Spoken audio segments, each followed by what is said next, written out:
Hello, this is Fear Dragon coming at you with another StarCraft 2 netcast.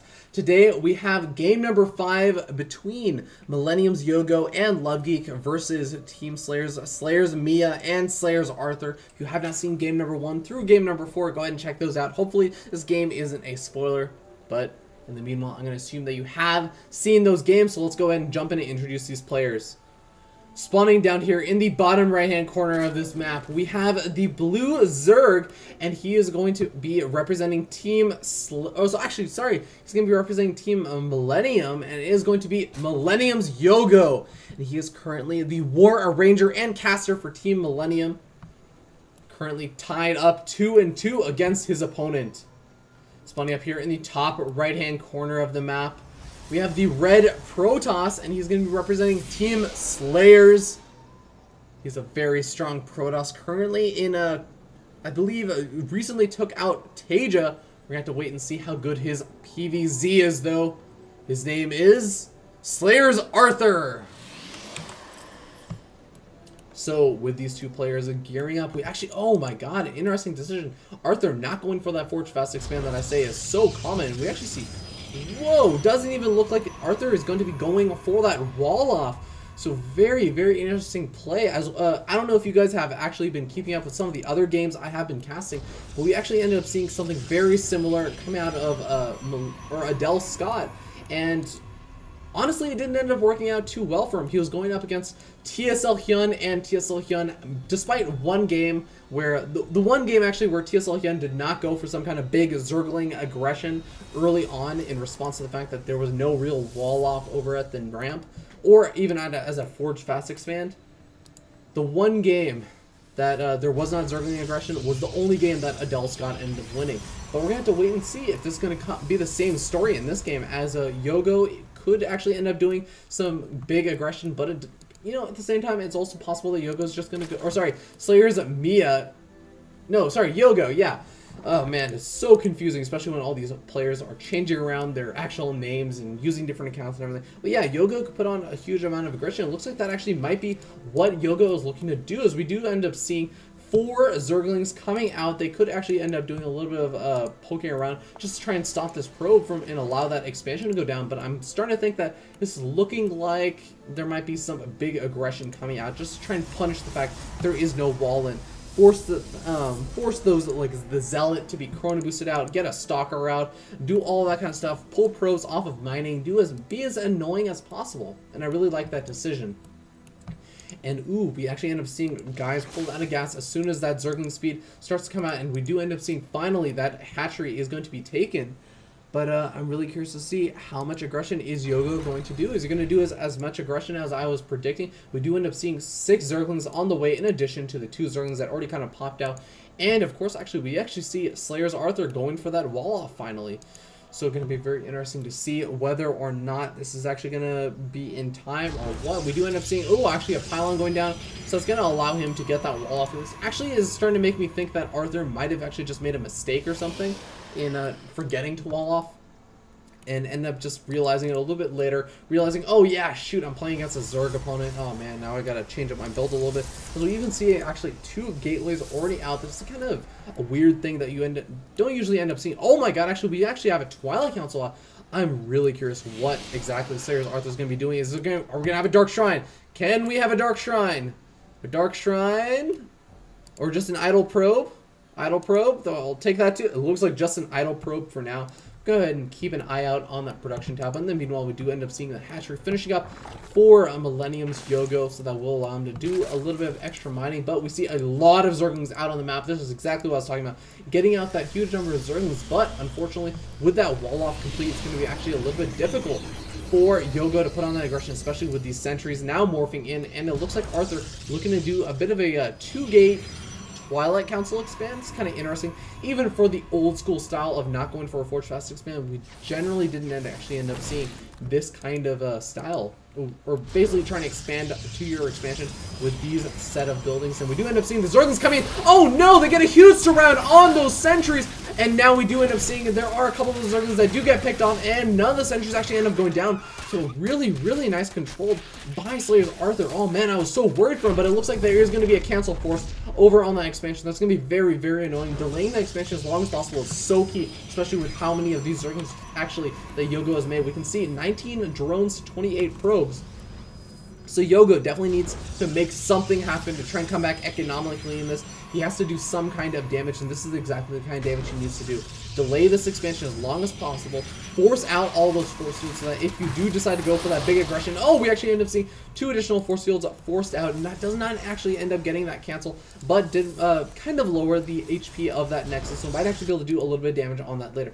We actually see a Spore Crawler out. Very interesting decision. Looks like Yogo feeling kind of in the dark right now. He does actually have this Overlord over here, so he could kind of poke in and see what's going on. Actually, I'm really curious. He did end up seeing that Twilight Council, so it looks like that's the reason why he went for that Spore Crawler, but we do end up seeing the Zerglings trying to poke in, get a little bit more damage, but does not look like he'll be able to force another cancel out of that Nexus anymore, as there are so many sentries over there, and with these 2 Zealots, I think that they're actually almost, just barely, yeah, now they're actually the same number of units for a Protoss player as there are Zerglings, and that's never a good situation for the Zerglings.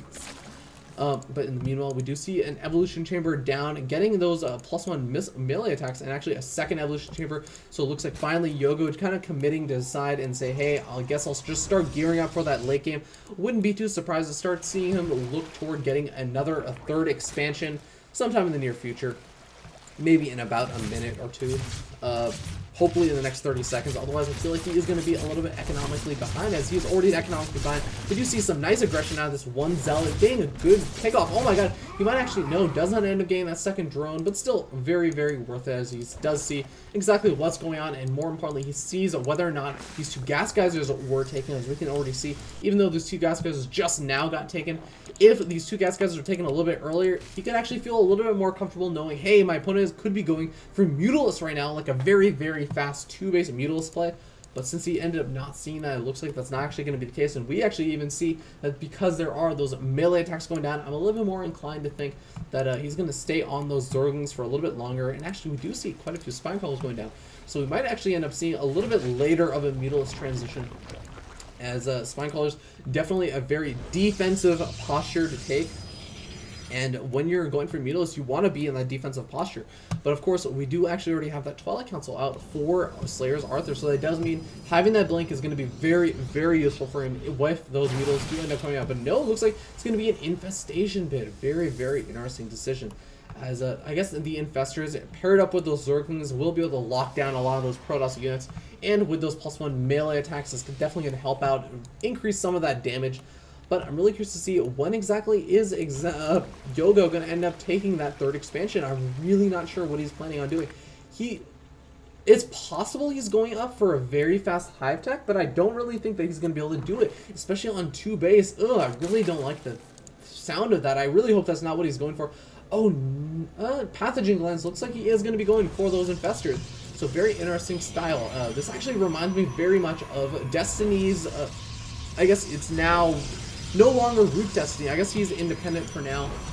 But Destiny, back a long time ago when he was very, very just kind of coming into popularity, he had a very interesting style where he'd go for those 2-base Infestors, and then once he got out a huge number of Infestors, actually hold that thought, looks like all these Zerglings are going to pretty much take a lot of damage. He does end up losing a couple of Zerglings, but with this, he does know that SlayerSArthur is moving out across the map, but he's going to have some of those Infestors prepared for this big aggression. If he can land some really key fungals down on these sentries, he will be able to do a very nice job in this engagement, and especially with these Spine Crawlers prepared, he will be relatively prepared for this big aggression. We do see a couple of proxy bombs being planted.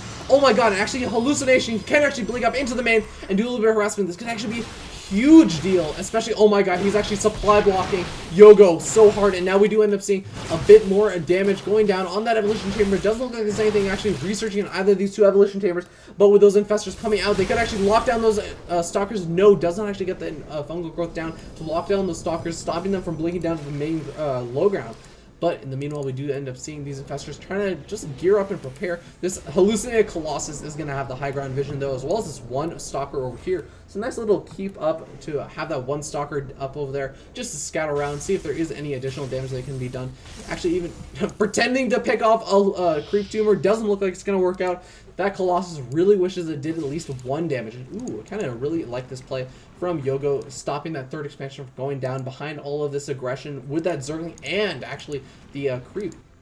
But we do end up seeing this third over here is going to look very, very vulnerable. But Arthur actually not really taking the bait, actually. It's going to go ahead and just send his Zerglings, or sorry, going to go ahead and send his army pretty much very far back. It's going to allow Yogo to pick off both of these pylons with all these Zerglings. And I'm really not sure why Arthur decided to back up over there. I feel like he had a very, very strong army, especially could deal, as long as he had the good force fields to deal with that big Zergling infestor army. And I think he definitely could have taken out the third at least, but we do end up seeing it looks like he's going to wait until he gets up those proxy pylons. This proxy pylon low ground is going to be a little bit vulnerable. He's going to have to be a little bit careful about that. We actually see some High Templar. Oh my god. High Templar in charge actually coming out soon. And wow, some great feedbacks on those infestors. 3 of the infestors end up going down and only 1 infestor left. A couple of force fields trapping some of those Zerglings in. Wow, that's going to put Arthur in such a good position. As we can take a look over here, there's only 1 infestor out on the map, so it's just Zerglings, spine crawlers, and 1 infestor on the defense over here for this third. It's going to be very, very difficult, especially with these Archons now morphed in, and the +2 weapons already finished. +3 weapons might end up finishing up very, very soon, but we do end up seeing +1/+1 already done, and +2/+2 is going to finish up around the same time as Arthur's +3 weapons. But of course, Arthur still has not looked at all like he wants to take a third expansion yet. So I feel like he's kind of all in at this point. He has to win or, yeah, it's a make or break. And actually, Hallucinated Zealots, very interesting decision, taking a lot of the damage from these spine crawlers. Now we do end up seeing a lot of the Zerglings trying to gear in for the big surround, and we do end up seeing they do come around. They're going to be able to pick off so many of those sentries, but all the Zealots in the front are going to be able to do massive amounts of damage to those Zerglings. We actually see that the +3 weapons for the Protoss and the +2/+2 do not actually end up finishing up before this aggression, but it doesn't matter. The third hatchery does end up going down, and now with all these, oh my god, all these infestors do pop out, but to what end? All the spine crawlers and all the Zerglings are already dead. Now they're just going to get picked off by a lot of these Zealots, and there's going to be the GG. So Yogo deciding to GG for Team France, and that's going to put the series into Team Slayer's favor. In game number 5, we end up seeing Slayer's Mia and SlayerSArthur taking the series 3-2. So wow, really well played by both of these players. Oh man, that was a great best of 5 series. This was from the HP Trophy number 2, so hopefully if you guys enjoy that, please leave a comment below saying that you enjoy this this tournament and casting games from it. Oh god, it's the loudest waterfall in the world. I'm gonna go ahead and move away from that. But yeah, that's pretty much gonna be it. So hopefully you guys enjoy my capacity or commentary in any capacity whatsoever. And if you do, please go ahead and like and subscribe and leave a comment below. Even if you don't really enjoy it, let me know what you didn't enjoy. Let me know what you would rather see out of me. And just different ways I can improve on my own casting, as I'm definitely always working to do that. Oh man, this is almost completed. So close. Oh man, only 11 more seconds. Or actually, sorry, 21 more seconds. I can do math. But yeah, that's pretty much going to be it. Other notes, I guess, send your replays that you want casted to feardragon64@gmail.com. I also have a Twitter, that's twitter.com/feardragon64. I do an event called Balance Battles. That's going to be starting up in about a week now. So be on the lookout for that. You can go ahead and watch that and participate in it, actually, at twitch.tv/feardragon64. And I believe the channel on StarCraft called Balance Battle. I think it's Balance Battle without an S. I'll have to double check that. But you can go ahead and check out the VODs for the previous ones, and it's pretty much the same channel. But yeah, that's pretty much all out of me. So thank you guys so much for tuning in. And sorry these games came out a little bit late. I kind of took Labor Day weekend off, catching up on some of my work. Actually started watching Breaking Bad. It's pretty awesome. I started on Friday, and I'm in season 4 now. So 3 days. A lot of hours of Breaking Bad, as well as I was watching it while I was doing work and everything. But yeah, that's pretty much going to be it. So thank you so much for tuning in one last time. I promise I'll stop saying that now. But that's going to be that's all. I'll see you guys tomorrow.